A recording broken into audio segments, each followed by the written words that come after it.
petite commune de la Marne. Un adjudant artificier qui refuse sa mise à la retraite. Un homme fragile, semble-t-il, qui menace de faire tout sauter. La phrase qui a tout fait basculer est tombée comme un coup de tonnerre. Pendant des années, je n'existais plus. À 71 ans, la grande Béatrice Schoenberg brise enfin un silence qui n'avait rien d'un choix, mais tout d'une cage. Ce n'est pas une rupture amoureuse qu'elle raconte, mais une disparition progressive, méthodique, presque invisible. Un effacement qui commence dans les couloirs feutrés du pouvoir et qui finit par lui voler sa voix, sa place, son identité. Et pourtant, personne n'avait vu venir la revanche silencieuse qu'elle préparait. Loin des caméras, loin du bruit médiatique, une revanche d'une puissance inattendue. Voici l'histoire de la femme que l'on croyait éteinte et qui a décidé de se relever là où personne ne l'attendait. Cet homme a ruiné Béatrice Schoenberg et voici comment elle s'est vengée. Mais comment une femme si brillante a-t-elle pu être réduite au silence? Avant l'ombre, il y avait la lumière.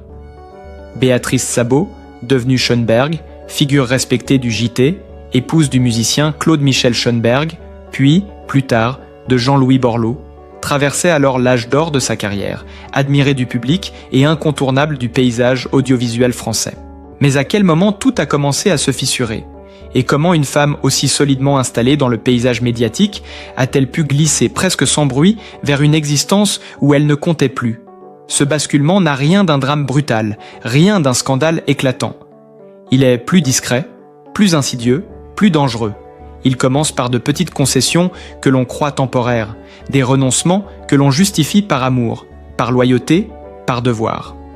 Il commence quand Béatrice accepte de se mettre en retrait pour éviter les polémiques, persuadée qu'elle retrouvera ensuite sa place. Elle ignore encore que la discrétion qu'on lui demande aujourd'hui deviendra le silence qu'on exigera demain. À cette époque, elle avance avec l'assurance de celles qui ont bâti leur parcours à force de travail, de rigueur, de constance. Et pourtant, derrière les applaudissements et les sourires télévisés, quelque chose commence à se refermer sur elle, imperceptible, comme une porte que l'on pousse doucement jusqu'à ne plus voir la lumière du jour. Pour beaucoup, son mariage avec Jean-Louis Borloo n'est qu'une belle union entre deux personnalités respectées. Mais pour elle, il devient progressivement un espace où sa voix ne trouve plus son écho. Ce n'est pas l'amour qui manque, ni l'estime. C'est la place, la sienne. Celle qu'elle a mise des années à construire et qu'elle voit se réduire à mesure que la carrière politique de son mari prend de l'ampleur. Elle se montre patiente, compréhensive, disponible. Elle fait ce qu'on attend d'une femme de ministre, être irréprochable, élégante, discrète, trop discrète. Le monde politique aime les silhouettes qui ne prennent pas trop de place. Et Béatrice, sans s'en rendre compte, devient l'une de ces silhouettes. Chaque événement officiel, chaque réception, chaque dîner protocolaire ajoute une couche à ce rôle qu'elle n'a jamais demandé, celui d'accompagner sans exister vraiment. Dans ces soirées, où elle sourit, où elle écoute, où elle se tient droite, quelque chose en elle commence à se défaire.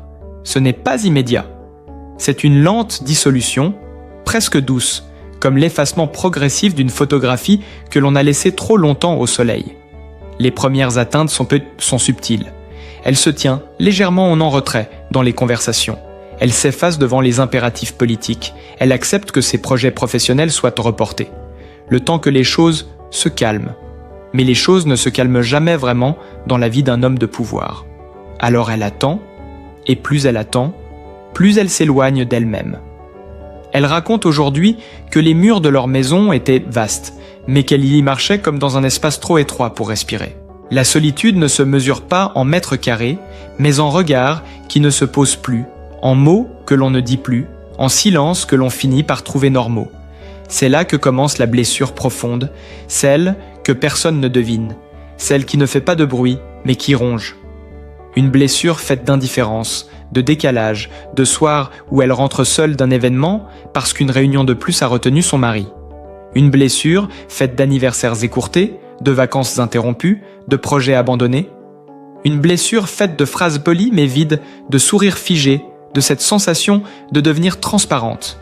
Elle en parle aujourd'hui avec une lucidité bouleversante. J'avais disparu, même dans mon propre salon. Ceux qui l'ont connue dans sa splendeur télévisuelle peinent à imaginer cette femme-là, assise en silence dans une pièce où l'on ne prête plus attention à elle. Et pourtant, cette image dit tout. L'effacement n'est pas un choc. C'est une succession d'instants où l'on renonce sans s'en rendre compte. À force d'être reléguée à une place secondaire, elle finit par croire que c'est la sienne. Mais le plus douloureux reste sans doute ce moment précis qui revient dans son récit. Un dîner officiel, une remarque légère d'une autre épouse de ministre, prononcée presque par surprise. « Mais tu ne travailles plus, toi ?» Cette phrase agit comme une détonation intérieure. Non pas parce qu'elle est méchante, mais parce qu'elle révèle une vérité qu'elle refusait jusque-là de voir. Aux yeux du monde, son identité professionnelle n'existe plus. Ce soir-là, elle comprend que son nom, autrefois associé à la rigueur et à la crédibilité, n'est plus qu'un élément décoratif dans les couloirs du pouvoir. Le choc est violent, silencieux, intime. Et c'est ce choc qui ouvre la brèche par laquelle toutes les autres douleurs s'engouffrent. Elle commence à décliner les invitations, non par rébellion, mais parce qu'elle ne se reconnaît plus dans cette femme qui s'efface si bien. Elle s'investit dans quelques projets associatifs, cherche à retrouver un souffle, un sens, une utilité. Mais le poids du vide est trop lourd. La dépression s'installe, discrète, tenace, comme une brume qui ne se lève jamais vraiment. Elle ne trouve plus de plaisir à écrire. Elle refuse des propositions professionnelles par peur de perturber l'équilibre fragile de sa vie conjugale. Elle se dit que ça passera, que ce n'est qu'une phase. Mais les phases qui durent des années deviennent des prisons. Et pour Béatrice, la prison est d'autant plus cruelle qu'elle est invisible. Aux yeux du public, elle mène une vie confortable, stable, presque enviable. À l'intérieur, elle se vide peu à peu. Rien ne la prépare au moment le plus brutal, celui qui cristallisera tout ce qu'elle a perdu, ce jour de 2010 où, alors qu'un retour à l'antenne se profile enfin, un conseiller politique lui transmet, en aparté, quelques mots que l'on n'oublie jamais. Ce retour serait malvenu en période électorale. Pas un refus officiel, pas un ordre direct. Non, pire que cela. Une interdiction déguisée en conseil, une mise à l'écart enveloppée de politesse. Elle comprend que ce n'est plus seulement son couple qui l'efface, mais aussi le système dans lequel elle vit. À cet instant, quelque chose se brise, pas en éclats, mais en profondeur. Elle réalise qu'elle n'a plus de place nulle part, ni dans le métier qu'elle aime, ni dans la vie d'un homme trop absorbé pour la regarder, ni dans le récit public que l'on construit à sa place. Pourtant, ce moment humiliant marque aussi, sans qu'elle le sache encore, le début de sa revanche. Pas une revanche bruyante, pas une revanche contre un homme, une revanche contre l'effacement lui-même, une reconquête lente, intime, courageuse, une vengeance que personne n'a vu venir. Mais que fait une femme quand elle comprend que plus rien, ni dans son couple, ni dans sa carrière, ne lui appartient vraiment ? C'est à partir de cette humiliation feutrée, de cette phrase glissée comme un avertissement au détour d'un couloir, que Béatrice Schoenberg entre dans une zone de vérité dont elle ne sortira plus jamais tout à fait la même. Ce jour-là, en quittant les locaux où elle pensait signer son retour, elle marche lentement, presque mécaniquement, comme si son corps cherchait à rattraper une réalité que son esprit refusait encore. Le monde autour d'elle continue de tourner, les voitures passent, les trottoirs bruissent, mais elle, au cœur de cette agitation, sent une évidence froide s'imposer. Toutes les portes qui se refermaient sur elle depuis des années formaient en réalité un seul et même mur. Et ce mur, elle venait de le heurter de plein fouet.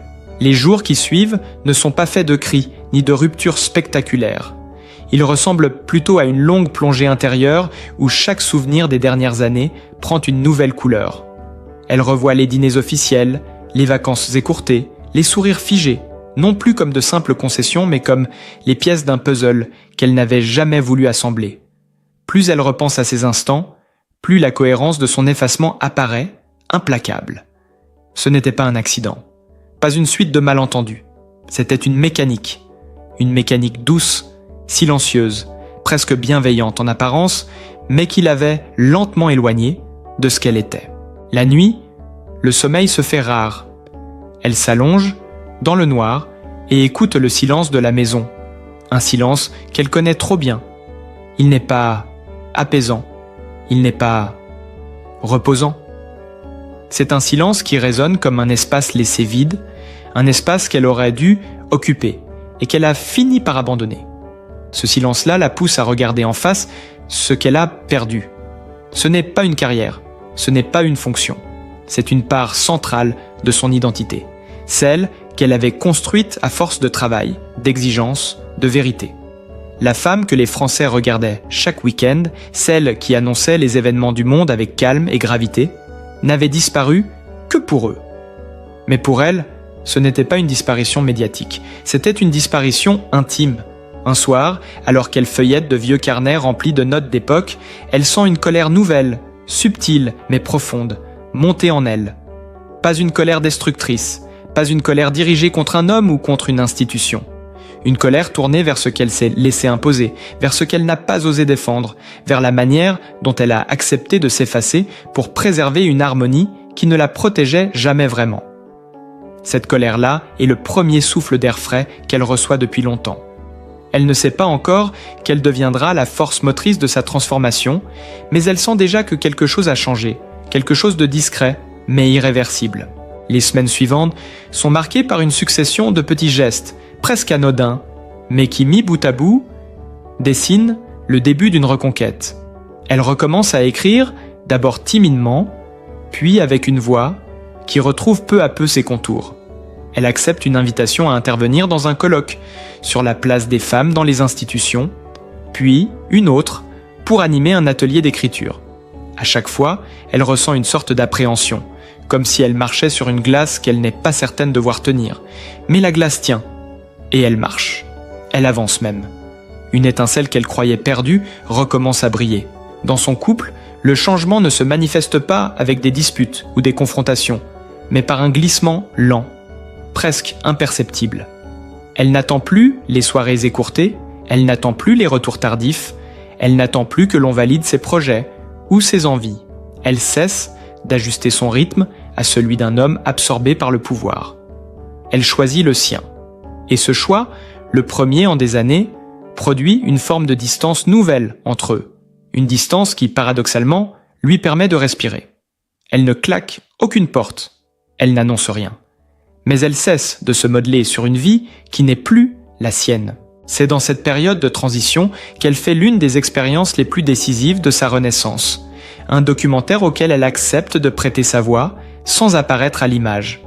Elle retrouve le micro, le studio, la concentration presque physique qu'exige la diction parfaite.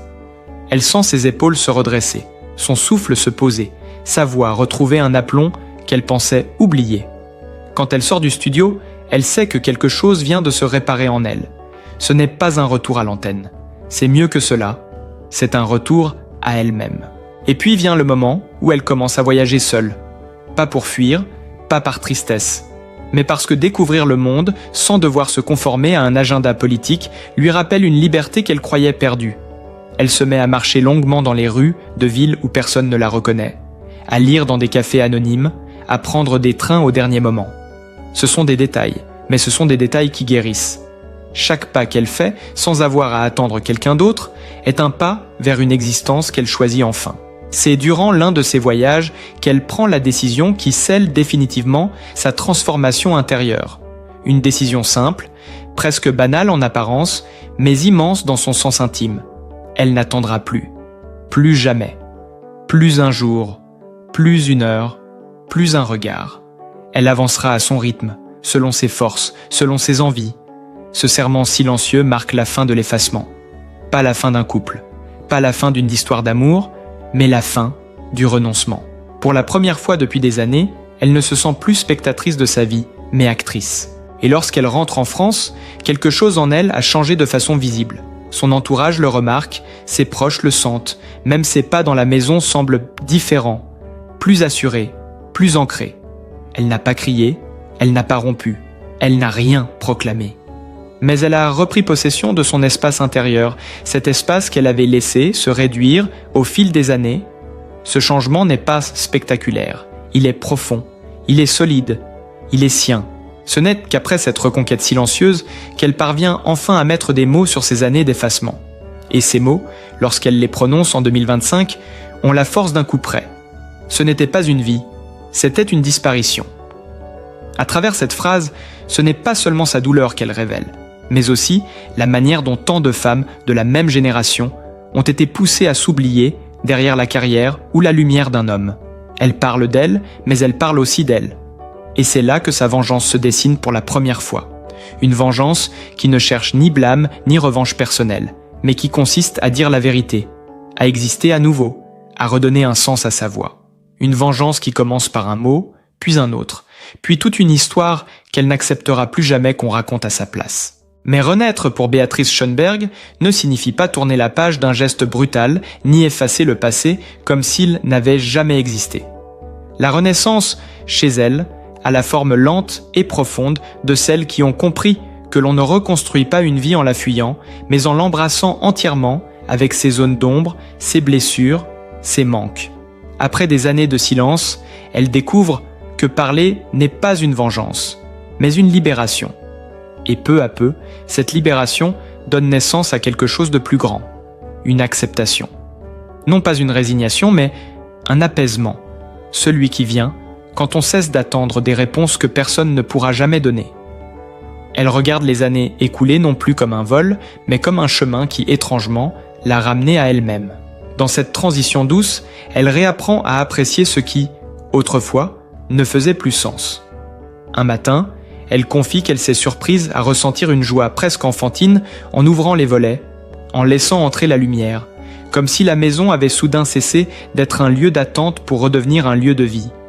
Cette simplicité retrouvée est l'un des signes les plus précieux de son renouveau. Elle ne cherche plus à prouver, à rattraper, à justifier. Elle vit, et cette manière de vivre, plus lente, plus consciente, devient une forme de résistance silencieuse contre tout ce qui l'a jadis effacé. Ce qui frappe désormais chez elle, ce n'est pas une revanche éclatante ni un triomphe spectaculaire, mais une sérénité. Une manière de se tenir, de parler, de respirer, qui dit mieux que n'importe quel manifeste que la liberté ne se conquiert pas dans le tumulte, mais dans l'intérieur de soi. Elle affirme, sans agressivité, que chacun de nous a le droit de ne plus correspondre à l'image que les autres projettent sur lui. Elle-même a longtemps porté le poids pesant d'une femme, parfaite, lisse, élégante, silencieuse. Aujourd'hui, elle revendique le droit d'être imparfaite, mouvante, traversée de doutes et de désirs.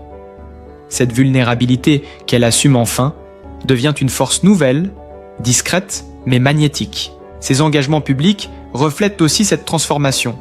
Lorsqu'elle anime des ateliers d'écriture pour des femmes qui, comme elle, ont connu l'effacement, elle ne se place jamais en maître, encore moins en modèle. Elle parle à voix basse, écoute beaucoup, raconte juste assez pour montrer que la reconstruction n'est pas un mythe, mais une possibilité réelle. Certaines femmes en pleurs lui prennent la main. D'autres lui racontent à demi-mot des histoires qui ressemblent trop à la sienne. Et Béatrice, dans ces moments suspendus, sait qu'elle n'est pas simplement en train de transmettre une expérience. Elle est en train de réparer quelque chose, chez elle comme chez elle. Lors d'une conférence à laquelle elle participe, elle prononce une phrase qui résume toute sa philosophie nouvelle « On ne renaît pas contre quelqu'un, on renaît pour soi ». Cette phrase fait l'effet d'une évidence. Mais dans sa bouche, dans son histoire, elle prend un sens plus profond. Elle ne cherche ni à accuser, ni à glorifier. Elle comprend désormais que la vie n'est pas faite pour rejouer sans cesse les blessures passées, mais pour reconnaître ce qu'elles nous ont appris. Elle sait que le pouvoir, qu'elle a côtoyé de près sans jamais le chercher, peut déformer les âmes. Elle sait aussi que le silence est parfois un choix, mais que souvent, il est imposé. Elle ne juge plus. Elle constate, elle analyse, elle avance. Dans sa relation avec Jean-Louis Borloo, la transformation se manifeste par un mélange surprenant de distance et de bienveillance. Elle ne nourrit ni amertume ni reproche. Pourtant, elle n'idéalise plus rien. Elle parle de leur histoire avec une clarté nouvelle, presque tendre, comme si comprendre enfin ce qui l'avait fait souffrir lui permettait de pardonner sans oublier. Ce pardon, elle se l'accorde autant qu'elle l'accorde à l'autre. Elle accepte que deux êtres puissent se perdre sans faute spectaculaire, sans coupable désigné, simplement parce que leurs vies ont cessé de se rencontrer. Cette acceptation profonde lui offre un avantage précieux, la paix. Une paix qui se lie dans ses gestes, dans sa manière de choisir ses engagements, dans le calme de sa voix lorsqu'elle s'exprime. Elle ne cherche plus à revenir à la télévision, ni à retrouver ce qu'elle a perdu. Elle sait que la vie ne rend pas les choses dans leur forme initiale, mais qu'elle offre parfois mieux. une existence plus authentique, moins exposée, plus alignée avec ce que l'on est vraiment. Cette vérité, elle l'accueille comme une évidence nouvelle. Un jour, dans un entretien feutré, elle glisse ces mots « J'ai récupéré ma vie ». Ces quelques syllabes portent tout le poids du chemin parcouru, mais aussi la douceur de ce qui commence. Ce n'est pas une victoire contre quelqu'un, c'est une victoire pour elle-même. Elle a rejoint cette catégorie de femmes qui, après avoir été effacées, refusent non de disparaître. Et loin de la lumière brutale des plateaux, elle rayonne désormais d'une lumière plus intime, plus stable, celle que l'on porte en soi lorsqu'on a cessé de s'excuser d'exister. Et pourtant, lorsque l'on observe aujourd'hui Béatrice Schoenberg, loin des projecteurs, loin des salons ministériels, loin des décors où elle a si longtemps joué un rôle qui n'était pas le sien, quelque chose frappe immédiatement. La paix. Une paix qui ne doit rien au renoncement, rien à la résignation, mais tout à la lucidité. Elle a traversé des années de silence, d'effacement, de solitude polie, et ce qu'elle en tire n'est ni amertume ni désir de réécrire le passé. Elle en tire une vérité profondément humaine. Parfois, ce qui nous ruine n'est pas ce qui nous détruit, mais ce qui finit par nous révéler. Ce chemin vers la paix n'a eu ni grand fracas, ni tournant spectaculaire. Il s'est construit au fil de petites décisions, de gestes minuscules, de regards portés différemment sur la vie. Chaque fois qu'elle a refusé une invitation qui ne lui ressemblait plus, chaque fois qu'elle a repris un carnet pour écrire, chaque fois qu'elle a écouté une femme raconter son propre effacement, elle se rapprochait un peu plus d'elle-même. Cette lente reconquête intérieure l'a conduite à un endroit insoupçonné, un endroit où elle n'est plus définie parce qu'elle a perdu, mais parce qu'elle a choisi d'être. Aujourd'hui, elle marche dans la vie avec une forme de douceur nouvelle. Elle ne cherche plus à répondre aux attentes d'un système qui l'a longtemps mise de côté. Elle choisit ce qui la nourrit. Des rencontres sincères, des projets porteurs de sens, des engagements qui mettent de la lumière sur celles qui, comme elle autrefois, ont été poussées dans l'ombre. Elle aime dire que la vie lui a appris la plus simple des leçons. On n'existe vraiment que lorsqu'on accepte de ne plus se cacher derrière les rôles que les autres veulent pour nous. Et cette phrase, qui pourrait sembler banale, devient profondément bouleversante lorsqu'elle sort de la bouche d'une femme qui a passé tant d'années à être réduite au silence. Dans certaines de ses rares interviews, elle laisse passer un sourire presque timide en évoquant son parcours. Ce sourire n'est pas celui d'une femme qui veut minimiser sa douleur, ni celui d'une femme qui cherche à embellir le récit. C'est le sourire de quelqu'un qui a compris que la vie ne nous protège pas des blessures, mais que nous pouvons choisir ce que nous faisons de ces blessures, qu'elles ne nous condamnent pas, qu'elles peuvent même devenir un tremplin. Elle ne renie rien, elle ne rejette rien, elle reconnaît simplement que tout cela, l'amour, l'effacement, la solitude, la renaissance, fait partie d'elle.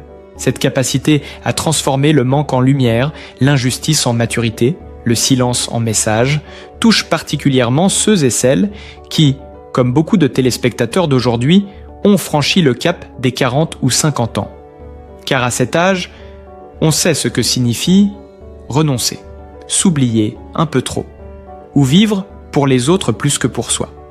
On sait combien la vie peut être belle et cruelle à la fois.